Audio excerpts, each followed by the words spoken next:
There you are. You've spoken with the survivors? Indeed. We thought to share what we have gleaned, that we might together gain a greater understanding of present circumstances.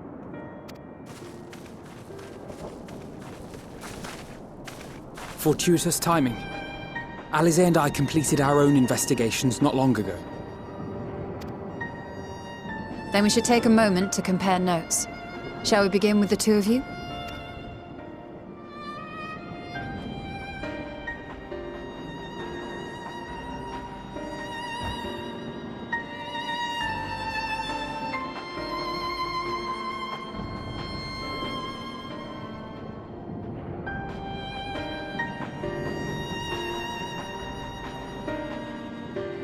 So the merchant Karzal was gravely concerned about his business in the days preceding his untimely end.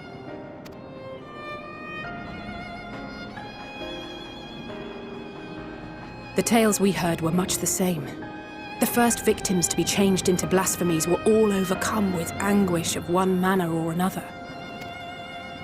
Then those who saw their loved ones stolen before their eyes succumbed to a similar panic, setting in motion a chain of transformations. Fear, unease, despair. These negative feelings serve as a catalyst. If so, then it is not unlike the calamity that befell the ancients. With their creation magics, they unwittingly gave form to untold horrors. Had they simply lost control, surely it would have manifested in many forms, not all of them monstrous. Yet somehow, this phenomenon is triggered solely by the darkness in their hearts, a common thread with what we now witness. Common, but not identical. While the beasts the ancients faced were forged with magic alone, those of today are born of sentient beings. Why remains to be seen, but there is one fundamental difference between us and our predecessors. Our souls are sundered, whereas theirs were not. Perhaps that single variable makes all the difference. If I may, there was another detail that troubled me. We have it on good authority that Karzal's transformation took place before the skies began to burn. What? If that's true, then the situation's more dire than we realized. It means even if there's no ominous sign presaging the final days, anyone, anywhere, has the potential to become a beast. Even in lands we thought safe, even as we speak.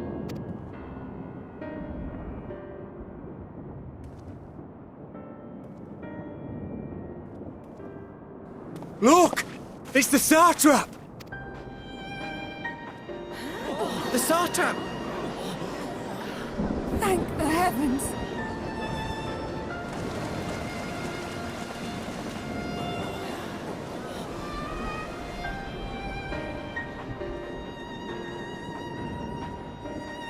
My countrymen, I am relieved and heartened to see you strong and safe.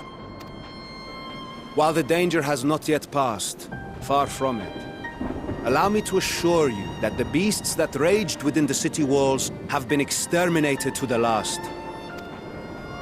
Outside this sanctuary, the brave men and women of the Radiant Host and our dragon ally continue to battle our unholy foes. I pray these tidings put your minds at ease and help you calm your hearts. Have faith that we shall soon conquer this terrible trial. Your Excellency, is there any word from Palaka's stand? My grandson was bound for there yesterday and I worry for his life. We are still awaiting a report, but I promise you, as soon as I have aught to share... Your Excellency, I bring grave news. You are? I'm Matsya of Akyali, a humble fisherman. Ah, I remember you from our first visit. Wait, you're... But no, that can wait. When the skies turned red, I set off for Balaka's stand, fearing for the safety of a friend. But as I drew near the village, I saw dreadful beasts all about. No! Gods have mercy! Your Excellency! Save my grandson, I beg of you! We will spare no effort to save all we can, but you must remain calm. Calm? You tell me to be calm? You saw those beasts? They tore our bravest warriors limb from limb! What if we are too late, huh? They catch him, sink their fangs into him? The fangs! The screams! Get away from her, now!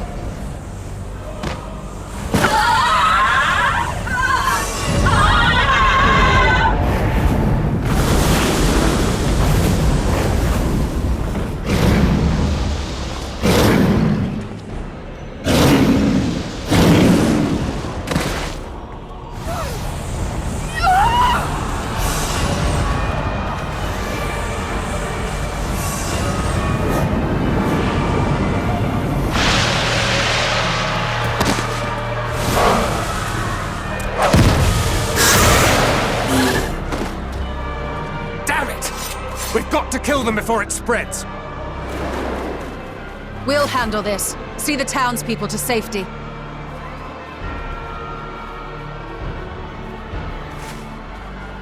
Run! As fast as you can!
My son!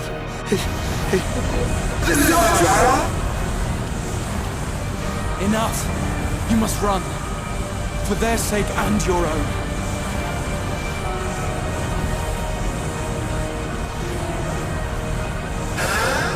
Yes, you will survive. You must.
Be strong, my friends!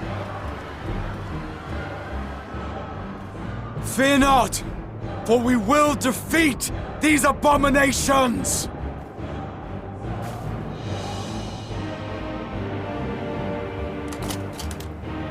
Brave men and women of the Radiant Host, lend your Stola and Thancred your aid. Let not a single beast escape.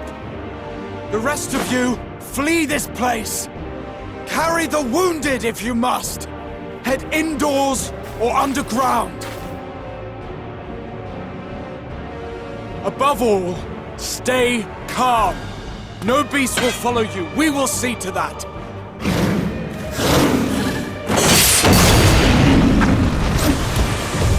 Alphino! Alizé! Leave the city to us, and make for Palaka's stand at once! Matsya, show my friends to the village! I promise you, they're more capable than the host's finest! Right! Go with them, will you? We will save these people, as many as we can.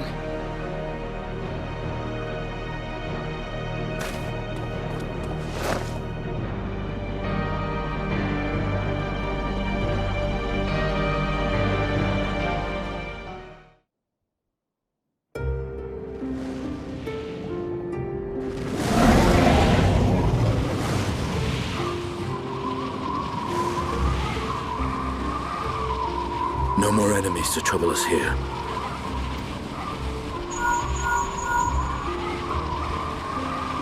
It's me. How fare you below?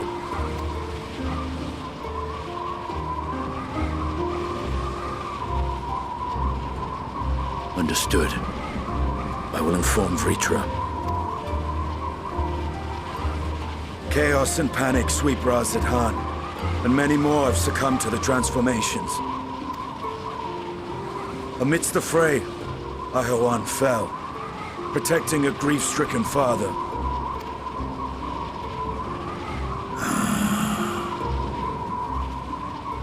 My friends fight alongside your Radiant Host to secure the capital.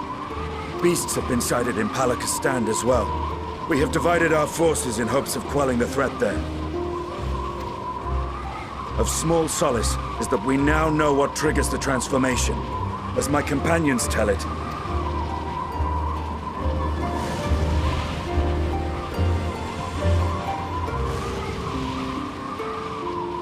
So it is the very fear and despair in their hearts which inflicts this abhorrent punishment upon them.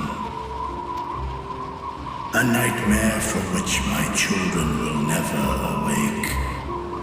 O capricious and cruel fate, they are undeserving of such condemnation. will you wallow in sorrow or rise to the occasion? Radz-at-han is leaderless. Before he passed, Dahaving sought to reveal the truth to his people. Honor his wishes. To what end? To breed a new conflict between dragon and man. These claws could reduce thee to shreds with a touch. These jaws crush thy bones to dust. Only through my proxy could I walk with my children. Without him, I am a bringer of fear, no different from the beasts which beleaguer them. Perhaps so. Only in death were Hraesvelgr and Shiva united. Indeed, whenever man and dragon have come together, death has ever been the inevitable result. It was our fear of your kind that sparked a nigh-endless war. Fear and hate of which Nidhogg drank deep as he laid waste to my homeland. And in turn, I took my revenge on his brood. Blood for blood, pain for pain. I thought nothing of theirs, only of mine.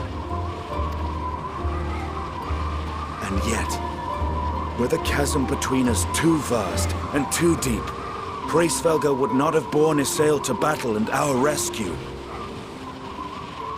He would never have entrusted a mortal champion with one of his eyes, and the Dragon Song War would still rage on.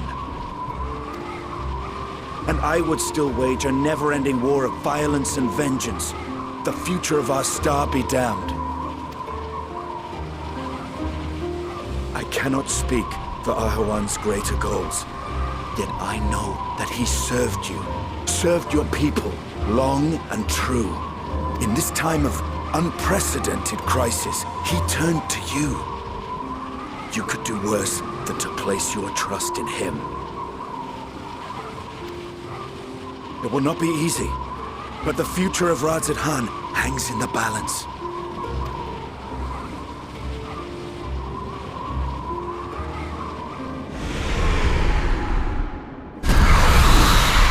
We have company.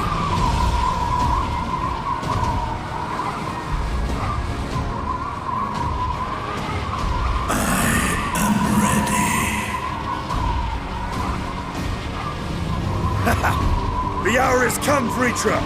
It's all or nothing!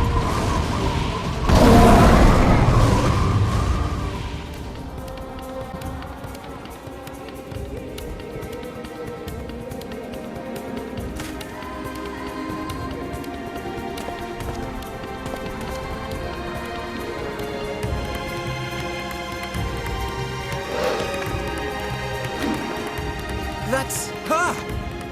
No, I'm sure of it! Nevan! Don't! Please!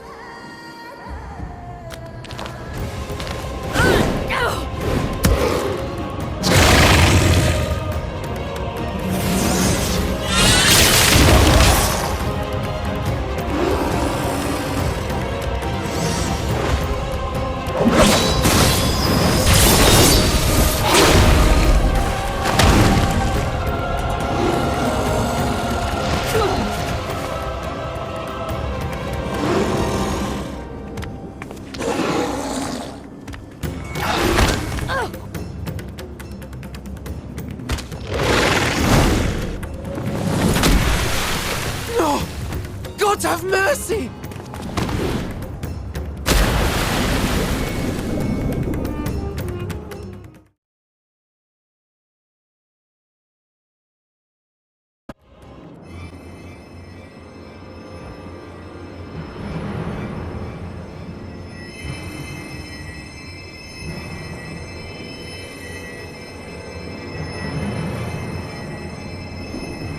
She's so cold, Elfino.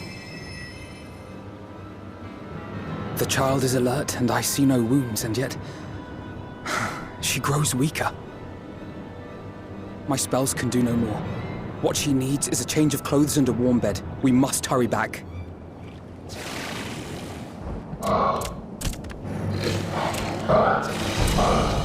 Not now! Matzia, take the child.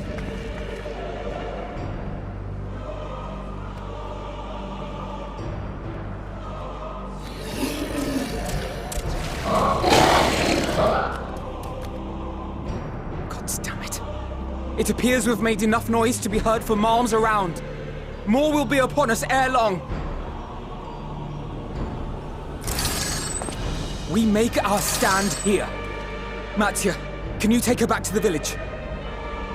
But the child, all by myself. You can't be serious. The beasts will follow you home unless we stop them here. And so we shall. Be strong, Matzia. Her life is in your hands. Right. I can do it. I know you can. We'll keep them busy, Matzia. Go! Quickly!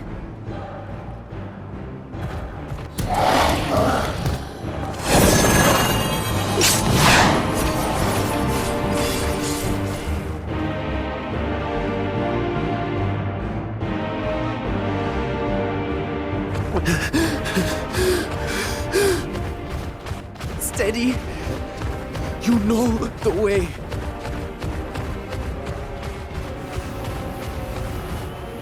No! No! Not you too!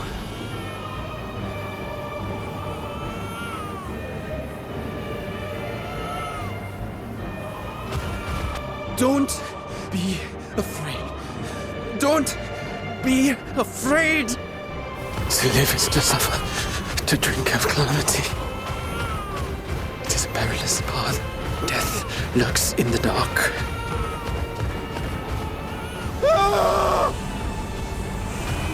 No! I'm not afraid! I'm not afraid! Ah! Do not avert your eyes. See your life for what it is. See how the hardships make you strong. Every doubt reforged.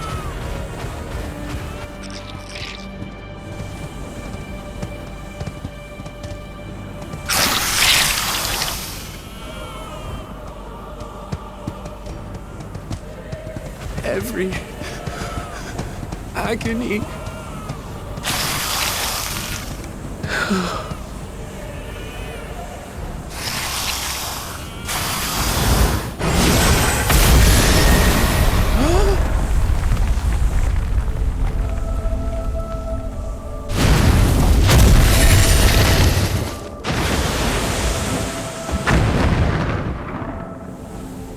The divinity? Nay, but one who would deliver thee just the same.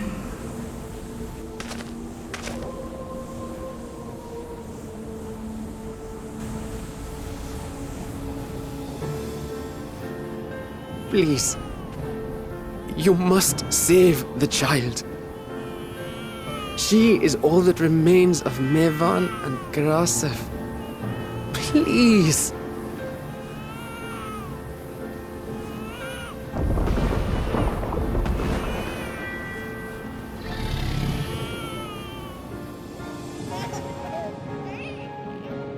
Well, well.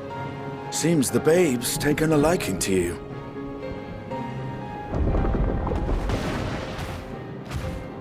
Thou art strong, little one. Let us convey thee to thy home.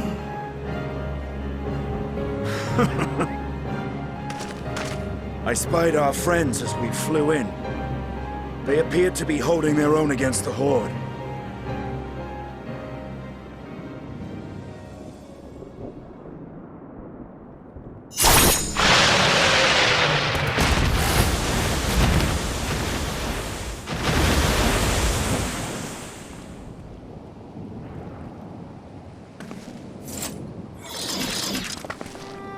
Right.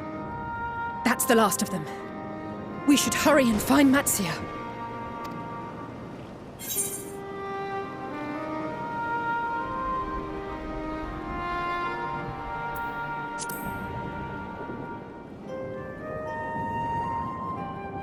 What, like divine aid? A fine battle it must have been. Shame I missed it. Estinian, it was you who came to Mattia's aid.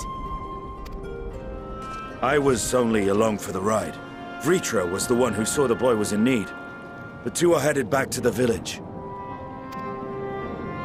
Where the worm will honor Ahiwan's wishes and finally reveal himself to his people. Perhaps so. Will you go and join them? There's something I need to do first. Mervyn gave her life so that her child might live.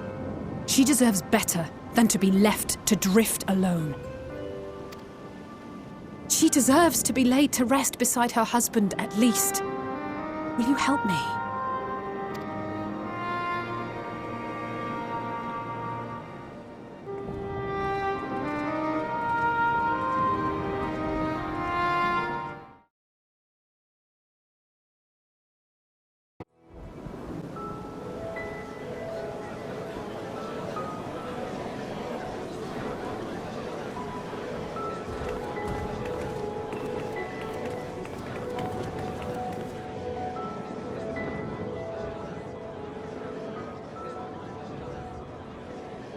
Look! Someone's coming!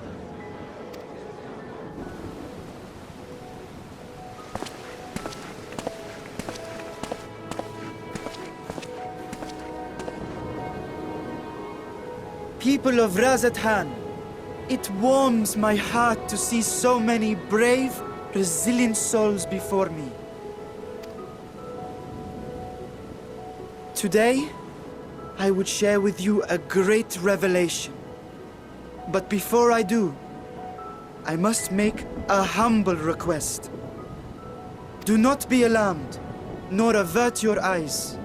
See the one I unveil for who he is, and know that he means you no harm.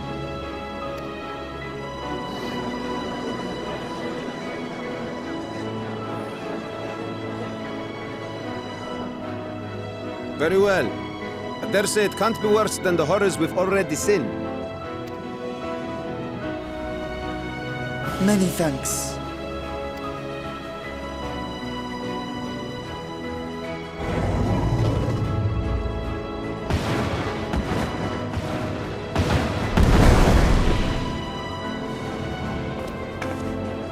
A dragon!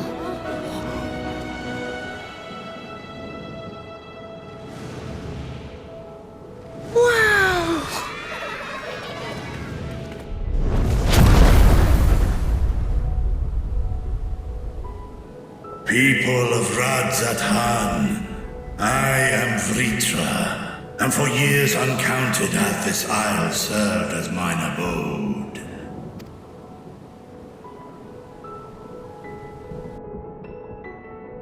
'Tis as the Satrap's ally I am known. Today, I would reveal the truth unto you.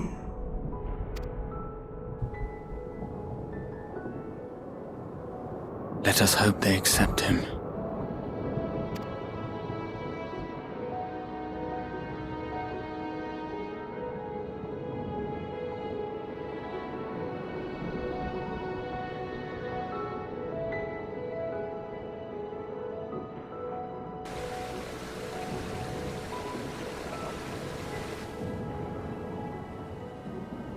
If I am hearing this right, you were the satrap all along? Vashan! I mean... Master Vritra... Does your divine eye really see all? Nay, child. While mine eye hath borne witness to the whole of our nation's history, to its future I am blind as thee. Countrymen, calamity the likes of which we have never known is come to Fafnir, our home.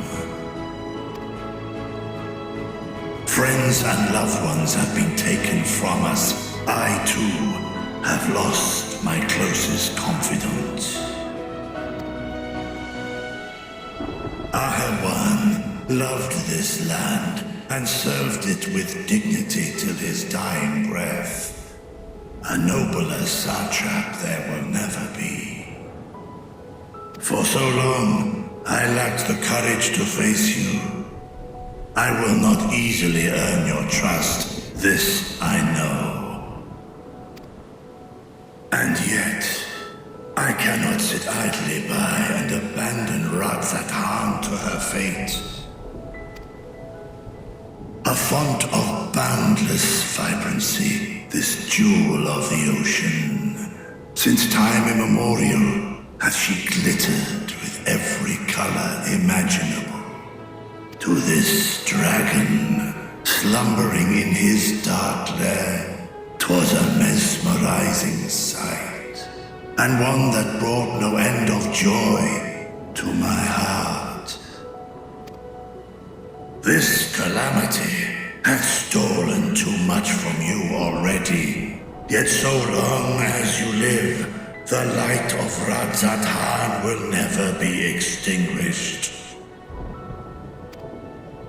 I pray you let me watch over it, over you, and lend me your strength that we might face this trial and those to come as one. I do not know you, dragon, but I thank you for speaking the truth to us. As divinities, both Manusha and Riga once joined together. so too do I believe that hand in hand, we can overcome this ordeal and welcome an era of peace.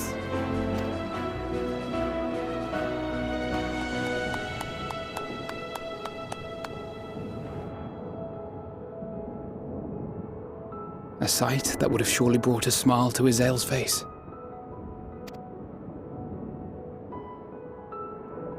Indeed.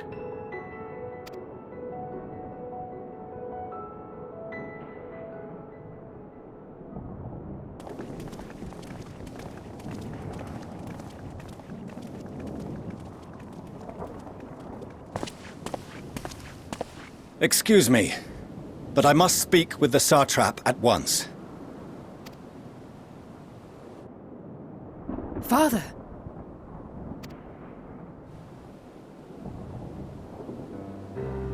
You have suffered dearly of late, yet you must endeavor to look beyond these losses to the future you yet have. On behalf of the Forum of Sharlayan, I come with a proposal by which you, the people of Radz-at-han, might be saved. I say again, I must speak with your Satrap. I beseech you, take me to him with all possible haste. I am Satrap here. Speak thy proposal. All present shall hear and judge.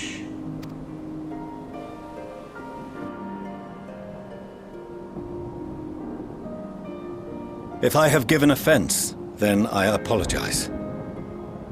First, allow me to share with you what knowledge we have of the phenomenon responsible for your woes.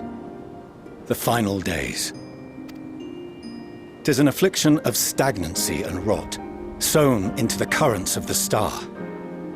Though the first prominent manifestation was here, in Thavner, it will invariably spread to every corner of the world. The Forum was forewarned of this apocalypse several centuries ago. Thenceforth, my predecessors sought to prepare for the end times in the only conceivable fashion, by securing a means of escape.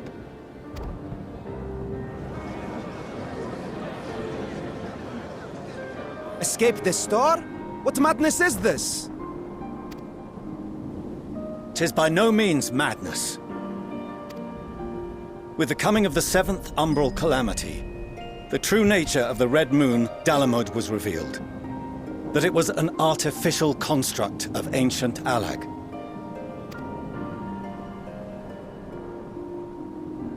But what of the Silver Moon? This celestial satellite is yet another technological marvel fashioned and maintained by ancient allies. A ship that will sail the heavens and deliver our people from destruction. And by our people, I speak not only of Sharlayan. We mean to save every man, woman, and child it is within our power to save. Including you, our dear friends of Radz-at-han. Recent events necessitate adjustments be made, and quickly, but we can and will escort you safely to the moon.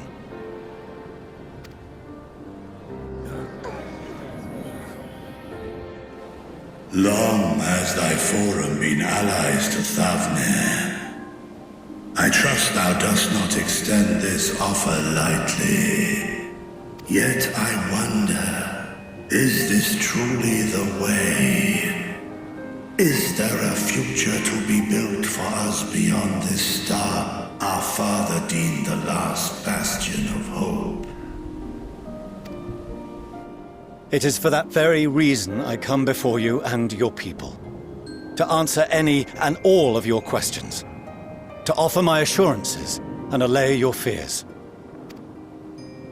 Though, if you wish the best for your people, I advise you to render your decision swiftly.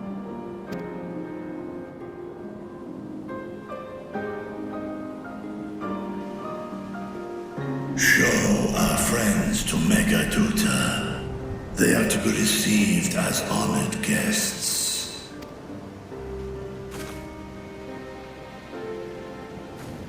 Worry not. Whatever decision is reached, Your paths shall be yours to decide. Until then, heed the warning of these brave heroes. Guard your hearts against fear and despair, for it is within such fertile soil that the seeds of blasphemy find purchase.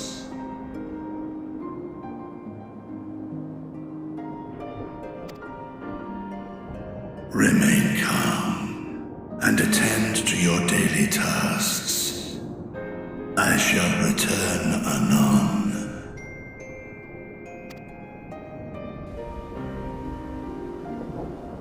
We'll do as you say, Master Vitra. We believe in you.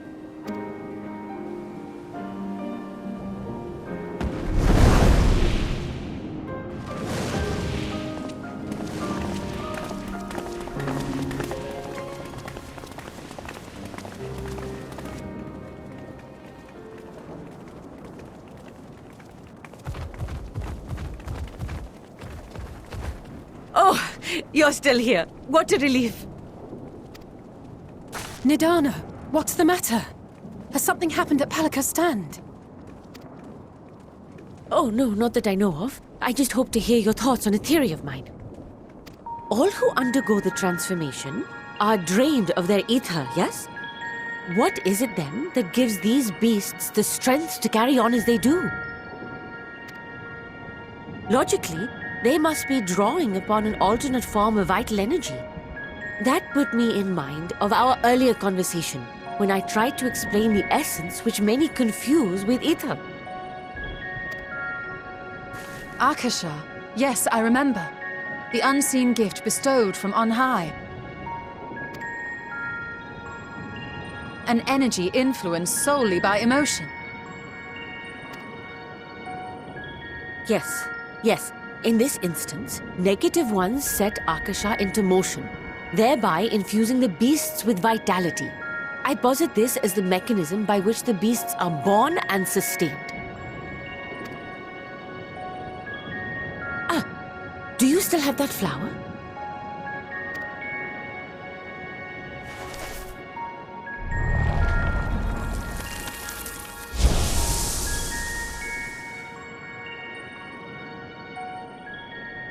If we accept that it once shone bright by drawing upon Akasha, influenced by the thoughts of those nearby, then fear, terror, despair, negative emotions so powerful as to suffocate it, permeated the air in this place.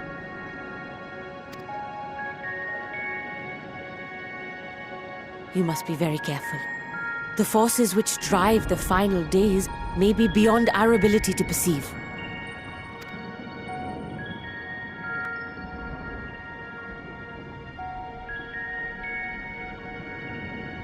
Sorry, I didn't mean to scare you like that. At any rate, I will continue my research into Akasha. Do temper your expectations, however. There are sadly few detailed studies upon which I may draw. Formulating a new theory as you have is itself no small feat. I wish you well in your endeavors, and pray you take care. Thank you. You stay safe as well, yes? Till next we meet. And we will meet again.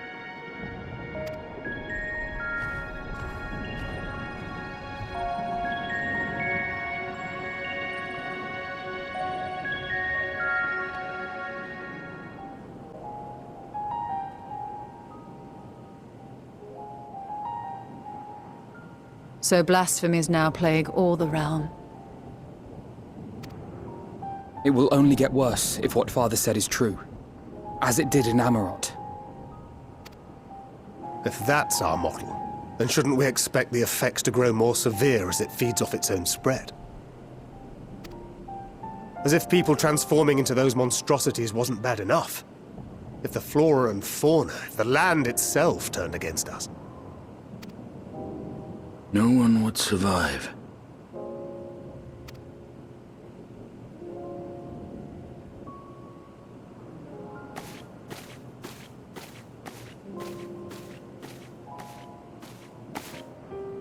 Here's your order, friend.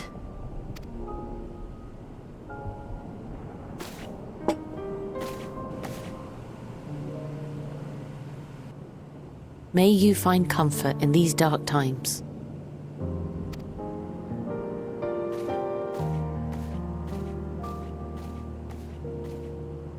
Where do we go from here? If there's one thing we've learned, fighting blindly and simply reacting to what comes will accomplish nothing. We must find a solution that addresses the fundamental cause.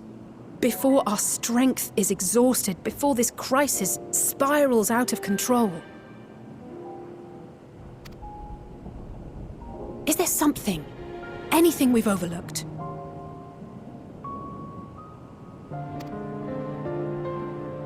If there is an answer, Hydaelyn herself will have it. 'Twas she who bound Zodiac and forestalled the final days. Alas, we have heard naught from her since the Tower of Babel. Whether she cannot or will not speak, I can only speculate. Even the flower she gave us is no more.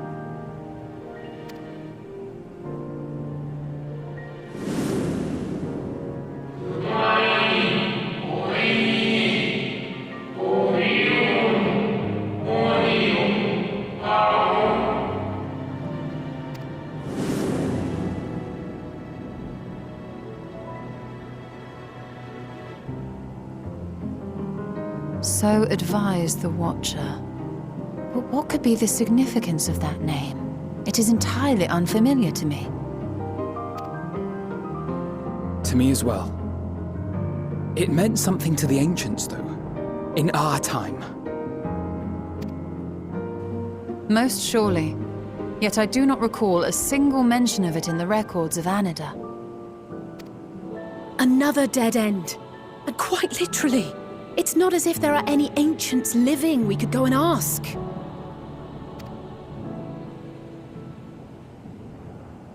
Not alive as such, but not quite dead.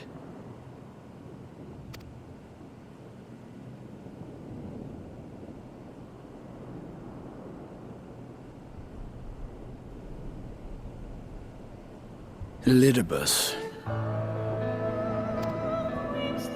I sealed him in the white Eorzea of the Crystal Tower back on the first. Contained within that reservoir of ether that maintains it, ether that is returned little by little to the sea, naught may remain of his soul. However, if part of it lingers, we might be able to speak with him there. We can no longer make that journey, but you, my friend, still can.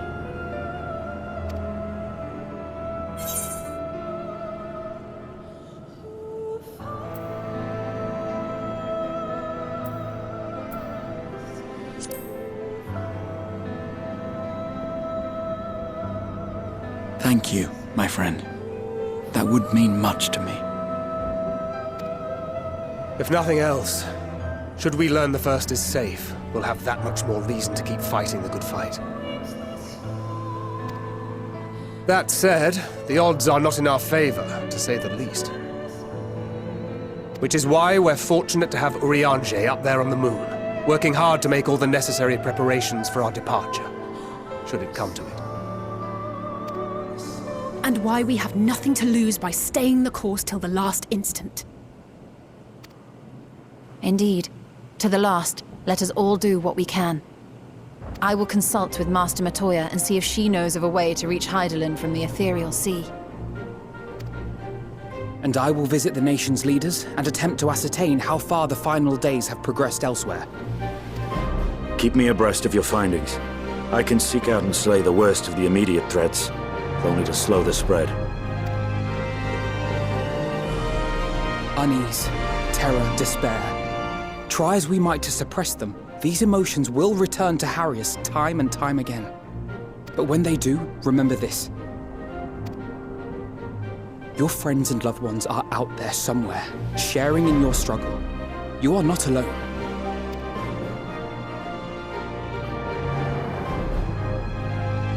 So ends the brief respite before the next revelation. Yes, so much left for you to see. Where beginning ends and end begins.